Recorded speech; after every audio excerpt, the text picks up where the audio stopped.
Good morning, it's Keith from On Target Canada. Today we're here again with Stu. Stu, thanks for spending some time with us today. We're here with a rifle. It's not a black rifle, which means it's probably got some history to it, and historic. Can you let us know what we're looking at here? Sure, no problem. This is a Yugoslavian SKS, model number 5966. Excellent. So the SKS, obviously a Soviet era rifle, very popular, produced in a lot of different countries, and probably I would say one of the most prolific semi-automatic rifles out there in the world today. Sure, it's very popular, as you already know. Probably everyone has that shoots or plinks probably has an SKS of one variant or another.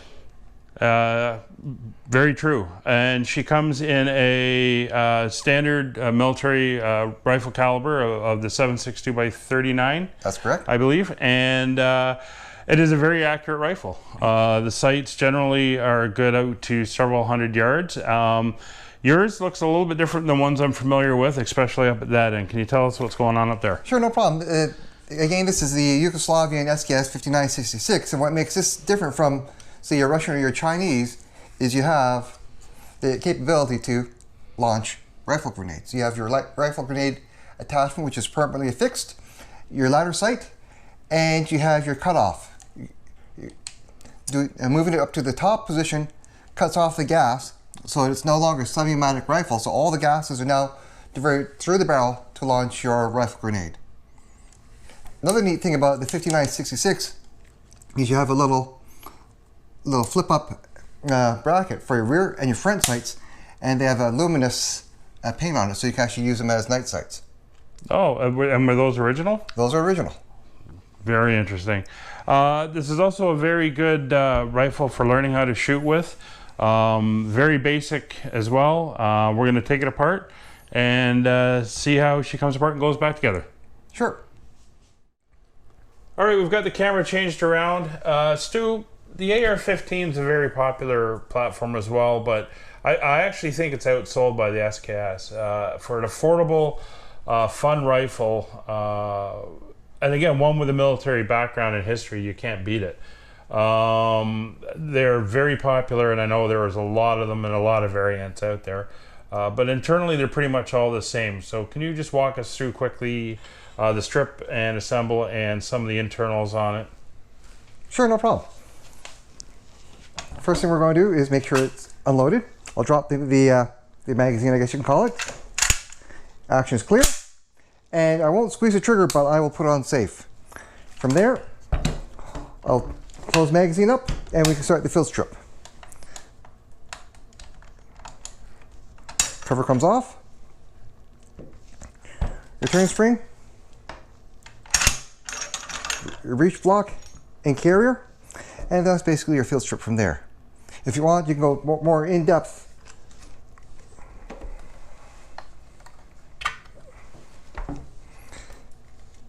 And remove the piston. And a lot of times people don't realize that there's actually another portion by lifting up.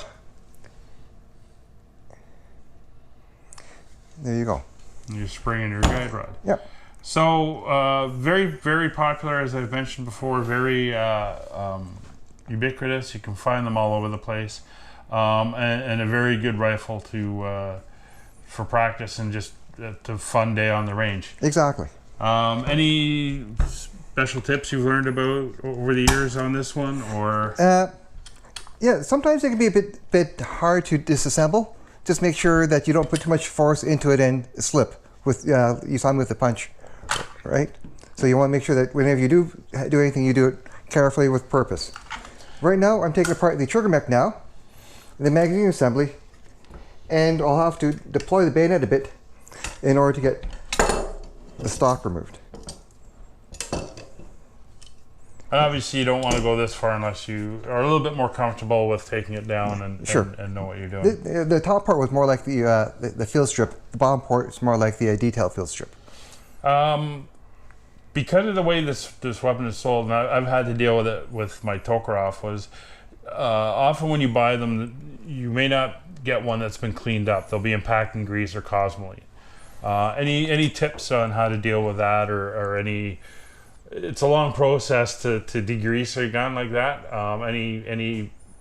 Anything you can give as something that'll help people. Well, if it is packed in cosmoline, you'll have to take it apart to this extent in order to get to everything.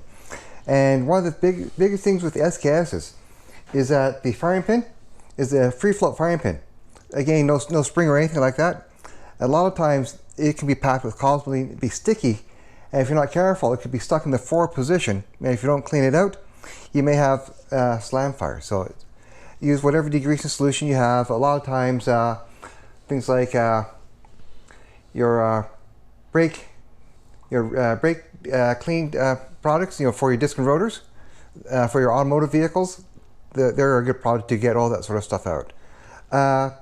Don't be too scared to get in there with nylon brushes. Another big area you want to make sure you get into is all the recesses inside your action, especially if it's packed with cosmoline. And something I've learned is you may have to do this level of stripping a couple times.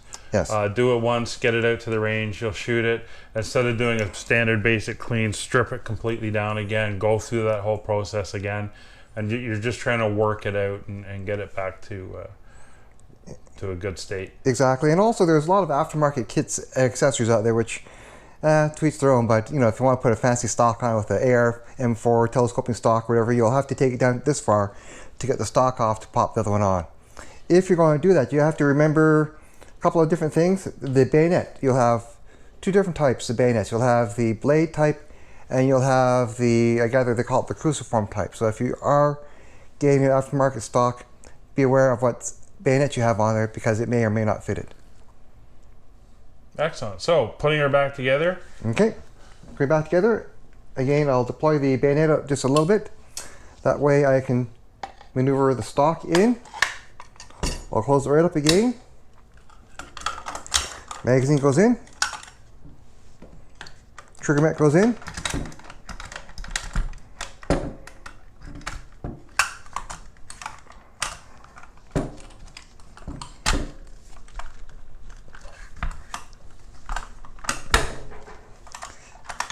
You got everything in place when that doesn't happen.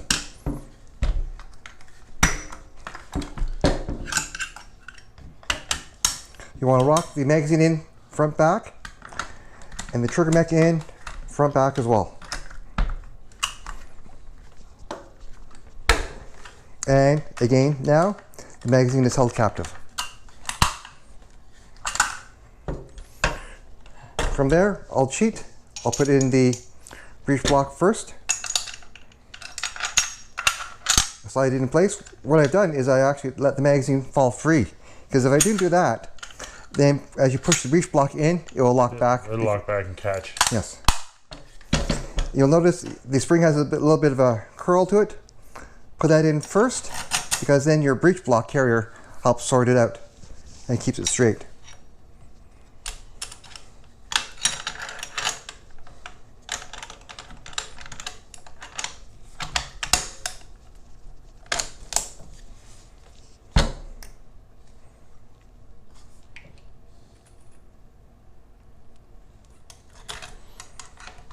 That's your spring and your guide rod going in. Yep.